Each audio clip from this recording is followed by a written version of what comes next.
The basic of motion.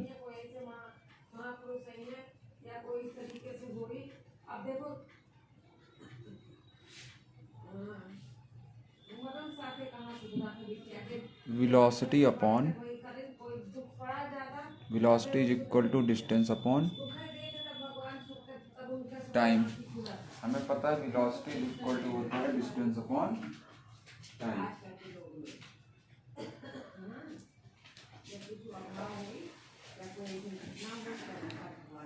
And acceleration is equal to होता है velocity by time. तो अब हम मोशन को यहाँ पे एक एक करके डिटेल्स में तेज़ी से सीखेंगे और क्या क्या समझना है, मतलब बेसिकली मोशंस में वो हम इसमें पूरा डिटेल देखेंगे। लेकिन इसके पहले ये बेसिक फार्मूले हमें सबको पता होता है। अब समझते हैं रिलेटिव मोशन किसे कहते हैं। अब देखिए, रिलेटिव मोशन समझने के लिए हमें कुछ बेसिक पहले मिथ्स देखने पड़ेंगे, इसके बाद हम समझेंगे। कंडीशन नंबर 1 है कि एक बॉय है जो कि एक डिज़र्ट एरिया में खड़ा हुआ है और उसके जैसे कि ये कंडीशंस है, एक लड़का है जो एक डिज़र्ट एरिया में खड़ा हुआ है और इस डिज़र्ट के पास एक ट्री है। एक इधर से मान लेते हैं कार मोशन कर रही है 30 की स्पीड से और इस यहीं पे एक ट्रेन है जो 60 के स्पीड से आगे की तरफ मोशन कर रहा है। तो इसमें समझना ये है, और जो इसकी वेलोसिटी, अब देखिए जब लड़का जो है गया, अगर वो पेड़ के पास खड़ा है, कंडीशन पहला है कि जो बॉय है वो किसके साथ है, ट्री के साथ है। तो जब बॉय ट्री पे खड़ा होता है तो वहाँ पे आपको पता होगा ट्री है, कार है और ट्रेन है। तो जब लड़का ट्री के पास खड़ा है तो वो देखेगा तो ट्री तो उसके साथ है, उसकी वेलोसिटी उसके लिए 0 हो जाएगी। लेकिन कार को वो +30 की स्पीड से आगे जाते हुए देखेगा और ट्रेन को +60 की स्पीड से आगे जाते देखेगा। आगे देखते हैं कि अगर उसी लड़के को हम कार के अंदर बैठा दें तो क्या होगा। इसके लिए समझने के लिए हमें एक कॉन्सेप्ट को समझना पड़ेगा, ये कि हम किसी चीज़ को तभी मोशन में मानेंगे जब वो बॉडी हमसे दूर जा रही हो। अगर कोई चीज़ हमारे साथ जुड़ी हुई हो तो वो हमारे लिए मोशन में नहीं होती। जब कार 30 की स्पीड से मोशन कर रही थी तो लड़का बाहर खड़ा था। अब जब हम कार के अंदर बैठ जाएंगे तो कार क्या हमसे दूर जाएगी? कार चल रही है नहीं चल रही है, वो हमेशा हमारे साथ रहेगी। इसका मतलब हमसे तो दूर नहीं जा रही है। अगर कोई चीज़ हमसे दूर नहीं जा रही, इसका मतलब वो हमसे दूर डिस्टेंस भी नहीं कवर कर रहा है। अगर हमसे दूर वो डिस्टेंस नहीं कवर कर रहा है तो हम उसे रेस्ट में ही मानेंगे।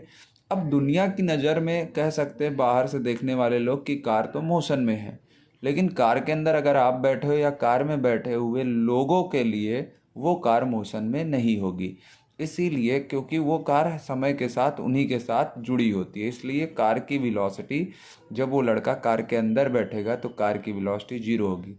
लेकिन अब लड़का अगर कार से बाहर देखेगा तो उसके लिए भले कार ना आगे पीछे जा रहा हो, लेकिन बगल में जो ट्री अभी उसके लिए रुका हुआ था, अब वो ट्री को पीछे जाते देखेगा। इसीलिए ट्री की वेलोसिटी -30 लिखेंगे। और अगर रियलिटी देखा जाए तो कुछ ही देर बाद आप खुद ही जानते हो कि सच में ट्री पीछे चला जाएगा। दैट्स मीन ट्री मोशन में है, कार नहीं जाएगा, कार तो उसके साथ जुड़ा हुआ इसलिए वह 0 है। लेकिन बाहर खड़े हुए लड़के को क्या लगता है कि पेड़ नहीं मोशन कर रहा है, कार मोशन कर रहा है, और कार में बैठे हुए लोगों को लगेगा कार नहीं मोशन कर रहा है, पेड़ मोशन कर रहा है। और दोनों के लिए बातें सही हैं, दोनों के लिए बातें सही है। ऐसा नहीं कि सच्चाई इसके लिए अलग है इसके लिए अलग है। ये तो अपने देखने का तरीका है। ये अब देखिए, समय के साथ पेड़ तो इससे दूर जा नहीं रहा है, तो इसीलिए इसने कहा पेड़ मेरे लिए रेस्ट में है। लेकिन समय के साथ कार इससे दूर चला जा रहा है, तो कार इसके लिए किस में है, मोशन में है। अगर ये लड़का पेड़ के ऊपर बैठ जाए तब आप कहोगे पेड़ 0 पे है, क्या कार के अंदर बैठेगा तो कार की वेलोसिटी भी उस लड़के के लिए जीरो होगी। अब पेड़ पीछे जाते दिखेगा, भले कार आगे जा रहा है, लेकिन इस लड़के के लिए सच्चाई तो यही है कि कार यहाँ पे रुका हुआ है और पेड़ पीछे मोशन कर रहा है। जब वो ट्रेन में बैठ जाएगा तो अब ट्रेन उसके साथ रुक जाएगी, क्योंकि अगर आप ट्रेन में कहीं बैठे हो तो ट्रेन की सीट आपसे दूर नहीं जाती है, वहीं पे रहती है, ट्रेन चाहे चल रही हो ना चल रही हो। इसका मतलब ट्रेन की वेलोसिटी अब जीरो हो जाएगी। यहाँ पे देखिए 30 होगी, लेकिन थर्ड कंडीशन में देखिए कार में जब बैठा है तो ट्रेन ओवरटेक कर देगा तो ट्रेन की स्पीड 30 मानेंगे, लेकिन जब लड़का ट्रेन में बैठ जाएगा तो वेलोसिटी जीरो हो जाएगी, कार पीछे जाएगा और ट्री -60 की स्पीड से पीछे जाएगी। तो इस एक्सपेरिमेंट से हमने देखा कि लड़का ट्री, कार और ट्रेन में जब बैठता है तो उसे अलग अलग एक्सपीरियंस फील होता है। ये किसकी वजह से होता है? ये होता है रिलेटिव वेलोसिटी की वजह से, क्योंकि velocity always be relative. Velocity हमेशा क्या होती है? रिलेटिव होती है। Velocity never be absolute. Velocity never be absolute. Velocity कभी एब्सोल्यूट नहीं होगी। एब्सोल्यूट उसे कहेंगे, एब्सोल्यूट का मतलब यहाँ पे क्या है ये भी समझ लीजिए। अगर कोई बॉडी है, मान लेते हैं ये बॉय ही है, ये बॉय चाहे ट्री के साथ हो, चाहे कार के साथ हो, चाहे ट्रेन के साथ हो, अगर सब अलग अलग कंडीशंस में एक स्पीड में दिखते हैं तो हम कहेंगे। अब जैसे लड़का अगर ट्री में, मतलब ट्री के पास खड़ा है तो कार 30 और 60 है, कार में चला गया तब भी उसे अगर 0, 30, 60 लगे तो उस वेलोसिटी को हम क्या मानेंगे? एब्सोल्यूट। लेकिन यहाँ पे वेलोसिटी बदल जाती है, इसलिए इसे एब्सोल्यूट वेलोसिटी नहीं कहेंगे, रिलेटिव वेलोसिटी कहेंगे। तो अब यहाँ पे रिलेटिव वेलोसिटी को डिटेल्स में हम देखेंगे। ये तो था कि आखिर ऐसा क्यों हुआ, क्यों हमें वेलोसिटी अलग अलग दिखी, किसके कारण? रिलेटिव वेलोसिटी के कारण। लेकिन अभी हमें रिलेटिव वेलोसिटी को सही से समझना बाकी है। तो आइए देखते हैं इसका और मतलब ज़्यादा एक्सप्लेनेशन क्या हो सकता है रिलेटिव वेलोसिटी का। So here is relative velocity. देखिए रिलेटिव वेलोसिटी हमें देखने के लिए क्या होता है कि जैसे एक कंडीशन में हमने ट्री से मेजर किया, दूसरे कंडीशन में हमने कार पे मेजर किया, तीसरे कंडीशन पे हमने ट्रेन पे मेजर किया, ऐसा चौथा कोई भी कंडीशन हो सकता है जहाँ पे आप हो। तो रिलेटिव वेलोसिटी को मेजर करने के लिए एक पॉइंट की ज़रूरत होती है जिसके सहारे हम अपनी वेलोसिटी को सबसे पहले मान लेते हैं कि ये मेरे साथ रुका हुआ है और सब मोशन करेंगे। तो ये जो पॉइंट होगा, जैसे यहाँ पहले कंडीशन में ट्री जो पॉइंट था वो उसके लिए और सबकी वेलोसिटी जो बता रहा था ये इसके लिए सही था। लेकिन अगर इसने अपना पॉइंट कार को बना लिया होता तो अब कार के रिस्पेक्ट टू सारी वेलोसिटी देखता।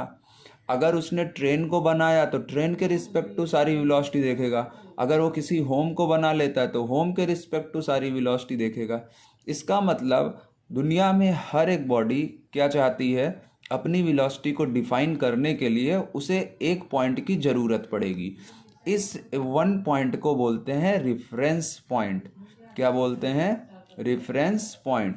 बेसिकली रेफरेंस पॉइंट वो पॉइंट होगा जिसकी सहायता से बॉडी जो होगी, कोई दूसरी बॉडी होगी, वो अपने आइडेंटिटी या खुद के मोशन को डिफाइन करने के लिए जिस पोजीशन की, जिस पॉइंट की ज़रूरत पड़ती है, जिस जगह की ज़रूरत पड़ती है, उसे रेफरेंस पॉइंट कहते हैं।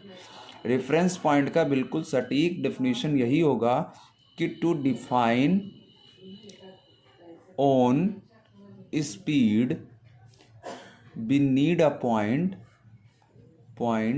या place that is called ये क्या कहलाएगा? रेफरेंस पॉइंट कहलाएगा। रेफरेंस पॉइंट कहलाएगा। सबसे पहले रेफरेंस पॉइंट ट्री था, दूसरे कंडीशन में कार बना, तीसरे कंडीशन में ट्रेन बना। देखिए हर एक रेफरेंस पॉइंट के द्वारा मेजर, अब देखिए रेफरेंस पॉइंट का भी मतलब लॉजिक क्या है या अच्छाई क्या है रेफरेंस पॉइंट के अंदर, वो समझते हैं। सबसे पहली बात तो मोशन को ये डिफाइन करता है। दूसरी बात कि रेफरेंस किसी एक रेफरेंस पॉइंट से मिलने वाले सारे मोशन हमेशा सही होते हैं उस पॉइंट के लिए। All the motion will true for that point. उस पॉइंट के लिए सारे मोशन क्या होते हैं, ट्रू होते हैं। मतलब अगर आप कोई एनालिसिस करने बैठ गए और किसी एक पॉइंट को आपने रेफरेंस पॉइंट बनाया, तो जो भी वहाँ पे वेलोसिटी, एक्सीलरेशन, कुछ भी फोर्स लग रहा है, तो उस पॉइंट के लिए हमेशा क्या होगा, सेम वैल्यू देने लगेगा। मतलब इस पॉइंट को वो हमेशा वेरीफाई करेगा। इसी पॉइंट से उसके सारी चीज़ें देखी जाएंगी। दूसरा कंडीशन ये ज़रूरी नहीं है कि दो रेफरेंस पॉइंट के द्वारा मेजर की गई वेलोसिटी सेम ही हो।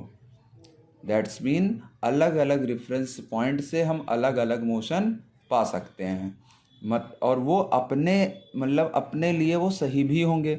दूसरी पॉइंट ये है कि अगर दो रेफरेंस पॉइंट आपस में जुड़े हुए हैं, 2 point are in same speed, then they treated as one. मतलब दो रेफरेंस पॉइंट, मतलब मान लेते हैं कार और ट्रेन दोनों साथ में, मतलब दोनों की वेलोसिटी एक डायरेक्शन में है और एक वेलोसिटी पे है, तो हमेशा एक दूसरे के लिए क्या माने जाएंगे, रेस्ट में माने जाएंगे, या ये भी इसका रेफरेंस पॉइंट कहलाने लगेगा। मतलब दो रेफरेंस पॉइंट अगर सेम मतलब वेलोसिटी पे होंगे तो वो क्या कहलाएंगे, मतलब सेम वेलोसिटी पे होंगे तो वो एक दूसरे से एक ही रेफरेंस फ्रेम आइडेंटिफाई करेंगे, एक ही रेफरेंस फ्रेम माने जाएंगे। अब मान लेते हैं कि अगर कोई बॉडी ए से बी जा रही है 30 की स्पीड से, और कोई बॉडी बी से सी आ रही है 30 की स्पीड से, तो अगर हम पॉइंट ए को रेफरेंस फ्रेम मानते हैं, ध्यान दीजिए, अगर पॉइंट ए को हम रेफरेंस फ्रेम मानेंगे तो ए के लिए बी की वेलोसिटी क्या होगी, 30 होगी, और ए से जाने वाले के लिए ये वेलोसिटी पॉजिटिव मानी जाएगी। देखिए ए से बी की तरफ कोई जा रहा है तो उसकी वेलोसिटी क्या होगी, पॉजिटिव होगी, और बी से ए की तरफ कोई आ रहा है उसकी वेलोसिटी नेगेटिव होगी।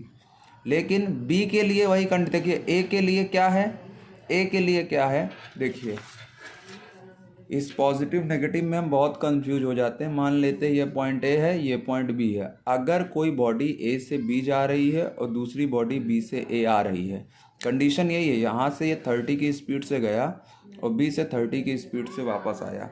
लेकिन जब ए देखेगा तो ए से बी तक जाने वाला क्या कहलाएगा, पॉजिटिव, और बी से, और ए के लिए ये ए देख रहा है इस वेलोसिटी को, और बी से अगर कोई ए वापस आ रहा है तो उसकी वेलोसिटी ए नेगेटिव समझेगा।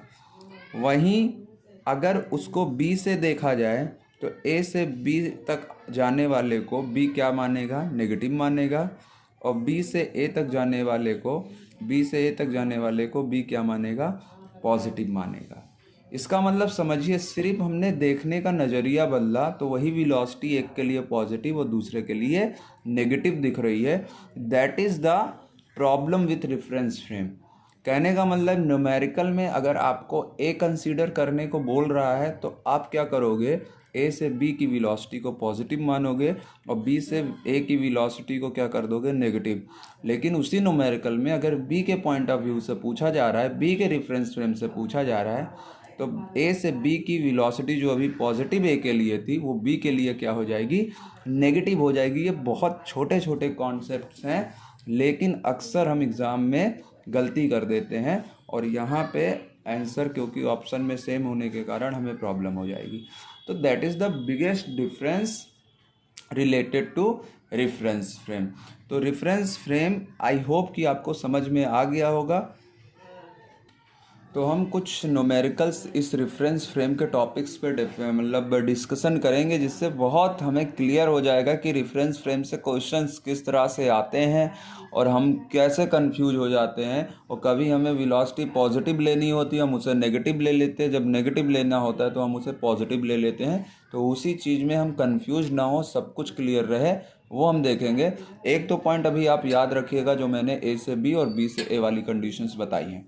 दूसरा चीज़ जो वेलोसिटी में अक्सर करके देखा जाता है कि मान लेते हैं कि कोई वेलोसिटी है v और इस ये मेन वेलोसिटी है, लेकिन आप चाहते हो कि इसको हम दो भागों में तोड़ दें इसके कंपोनेंट वेक्टर में, तो जो थीटा के साथ जुड़ा होता है उसे कहते हैं v cos थीटा।